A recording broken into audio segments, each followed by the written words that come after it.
Ciao Ludovica, thank you for coming here today. How do you feel? Hi Anna, thank you for having me today and I feel great. And how are you doing? I'm good.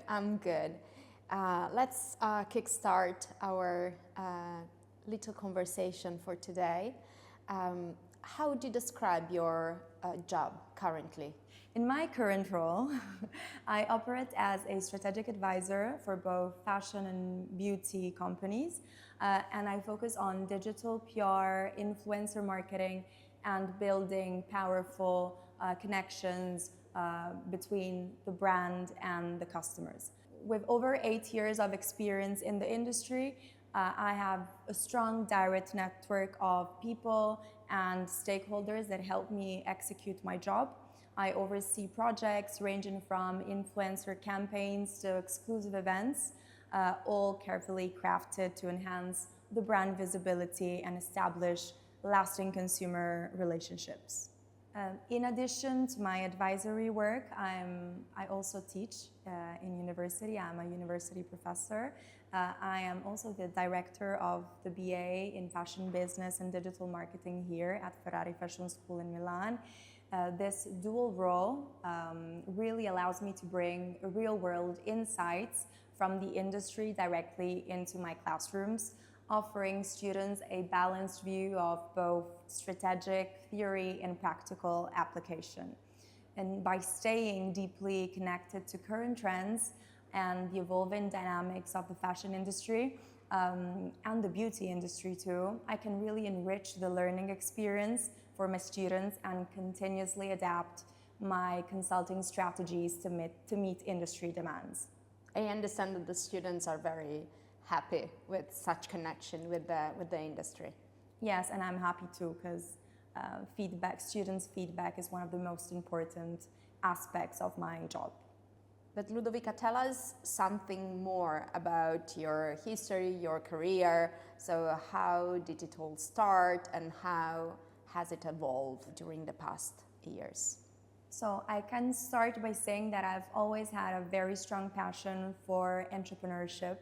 I knew from early on that I wanted to create something of my own, a business venture that I could shape rather than working as an employee for a company. So my journey truly began when I was still studying at my master's degree in entrepreneurship and business strategy in Milan, where I started working on my first startup. At that time, it was just a small e-commerce platform, and the true turning point came when I had a very creative idea. Actually, I'm not a very creative person, but at that time I had this really intuitive idea of creating a product, a t-shirt, that we then linked to a charity, a very important charity in Italy, and we raised awareness among young women of the importance of breast cancer prevention. It was a very basic cotton t-shirt with breasts on the t-shirt, and we became viral. This collaboration really transformed my small online store into a legitimate fashion brand, drawing the attention of key investors. And one of the most important investors came in 2020, and he was very well known in the industry, and he decided to help my company grow. And we decided to start working on multiple projects in the fashion industry, not just our property brand, but even licensed brands connected to celebrities and VIPs. And when my daughter was born 2 years ago, I decided to step back from the entrepreneurial world because it was very intensive. It was very, I was traveling every week, so I was a bit tired, and I decided to stop and to focus on being a mother. But then last year, about a year ago, I decided to return to the industry with a fresh perspective of the industry. As an entrepreneur, I found it very challenging to focus solely on the aspects I was truly passionate about. like brand image strategy, human relationships, connections, because managing a company requires managing every department of the company, and even managing different teams. But now I've chosen to dedicate all of my energies to what I really like and enjoy the most. So working as a strategic advisor for multiple companies, but on the other hand, keeping my passion for teaching, so for university teaching, and I'm also a mom, so I'm trying to merge the three worlds into one and trying to put all of my passion in what I do. Yeah, no doubt that's a big, big challenge. It is. You have been working across fashion and beauty, especially more recently.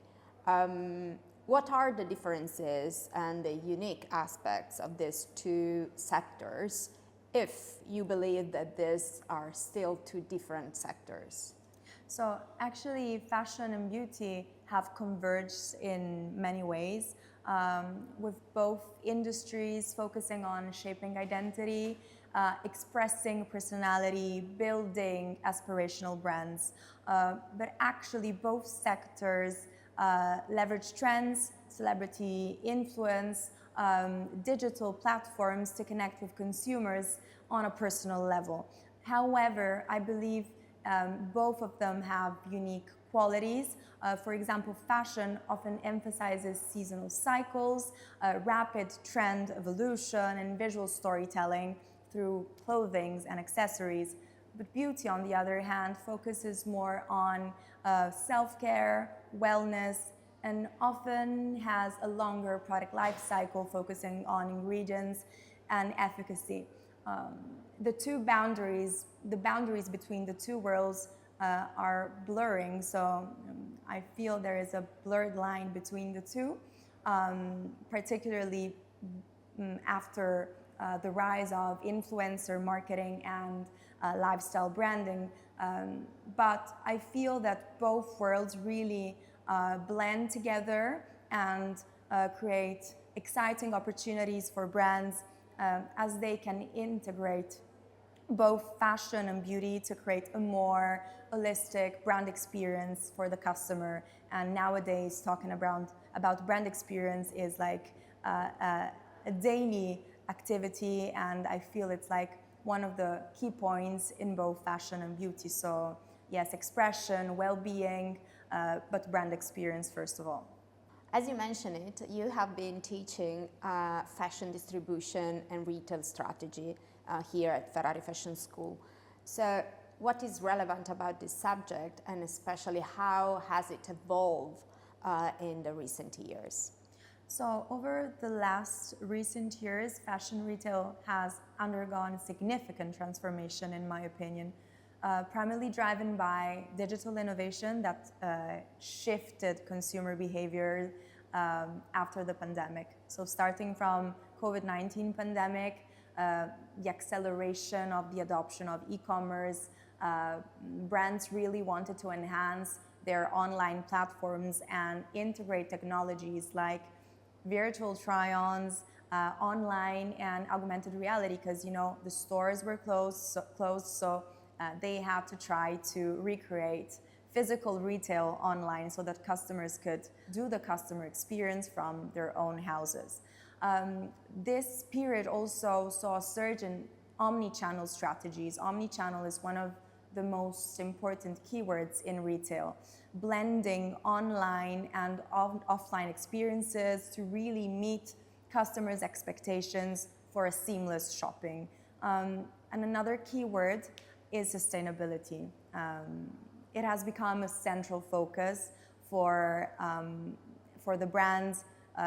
Here at Ferrari Fashion School, we're very focused on sustainability too, so it's one of the crucial aspects of the latest years, and brands are really trying to adopt sustainable practices in for their brands and the company, starting from the heart, from the core, from the supply chain. The rise of social media, influencer marketing has also reshaped how products are discovered, and purchased, emphasizing the importance of building a strong community and strong content. These developments, I feel, have really redefined the fashion retail landscape, making adaptability and innovation critical and crucial for success. As a professional, you have been collaborating with a number of brands with special projects such as activation initiatives, in-store events. What is so important about them? And also, do you have any best practices in this specific field?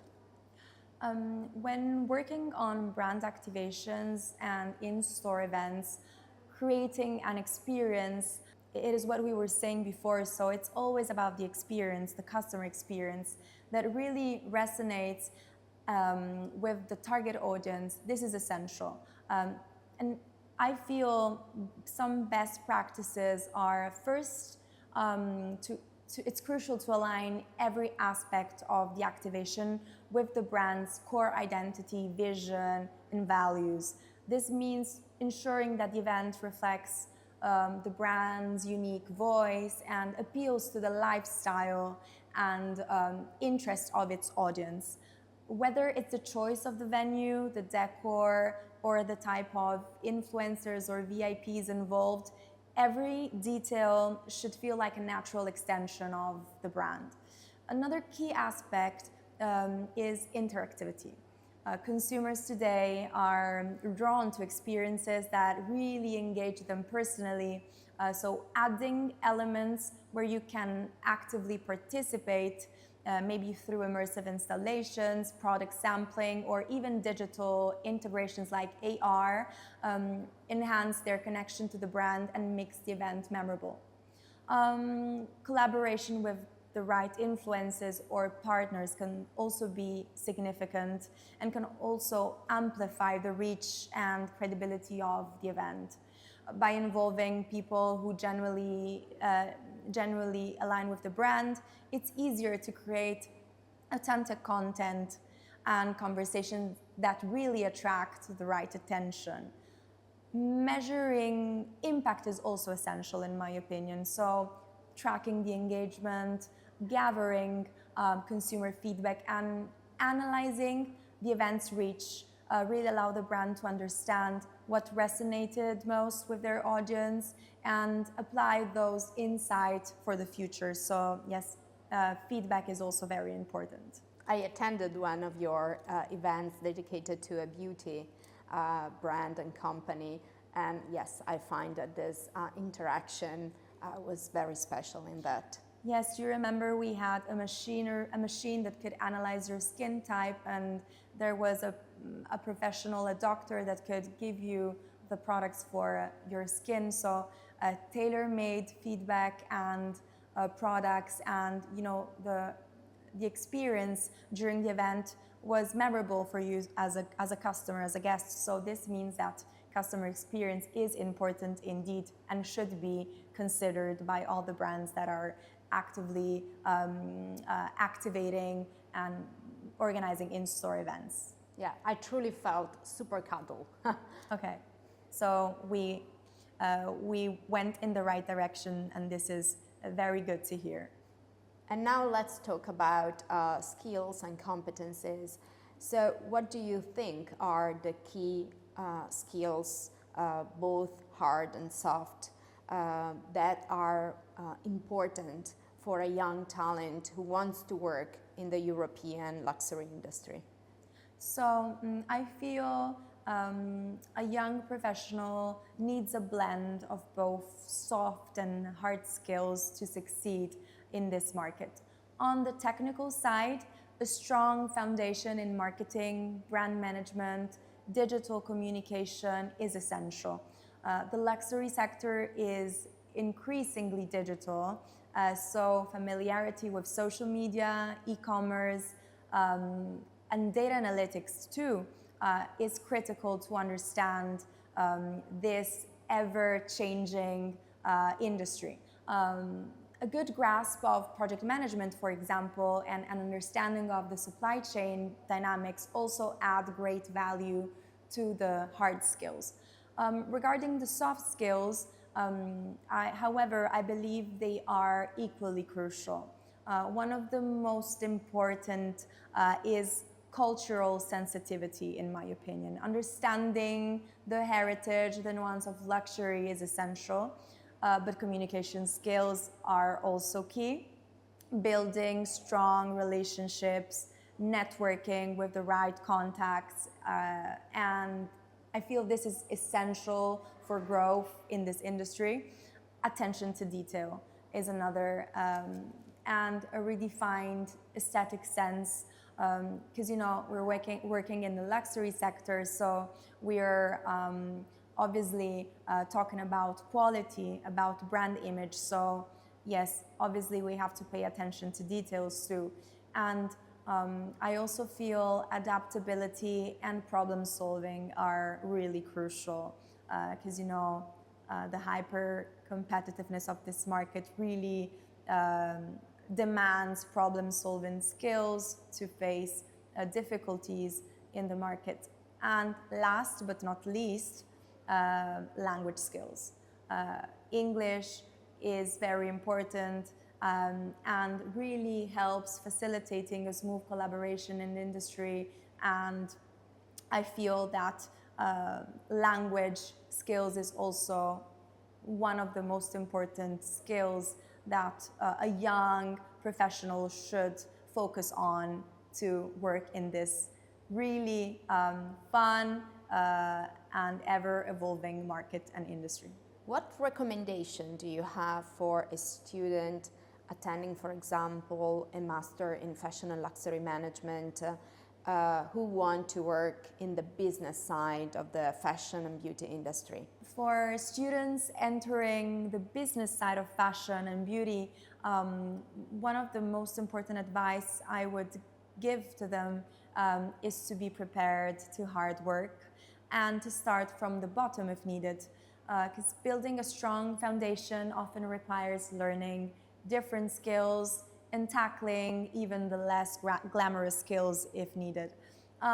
It really helps them discover what truly excites them and what they're more passionate about. Working in this field can be really challenging and demanding. So focusing on the aspect that they're really passionate about could help the effort be more rewarding, for example. And if you had like a function, like a specific department or specific area where you think it makes more sense to kickstart a career in this specific world? Actually, when it comes to specific functions, I feel there are several departments that offer valuable entry points. Marketing and brand management allow young professionals to shape how a brand connects with its audience, but even product development could be an exciting area, particularly in beauty, where innovation and consumer trends are constantly evolving and changing. E-commerce also continues to grow, but also buying and merchandising roles that provide a more dynamic mix of analytical and creative work through trend forecasting, for example, and inventory management. So there are different departments that I would recommend, but I would recommend first of all to follow their own passions and choose the one that best fits their passions. Thank you, Ludovica. Thank you so much for your insight, for your generous sharing of experience, of recommendations and ideas about this industry. So I guess I'll see you in class. Thank you so much, Anna. It was very interesting talking to you today, and thanks to Ferrari Fashion School for the opportunity to being here today.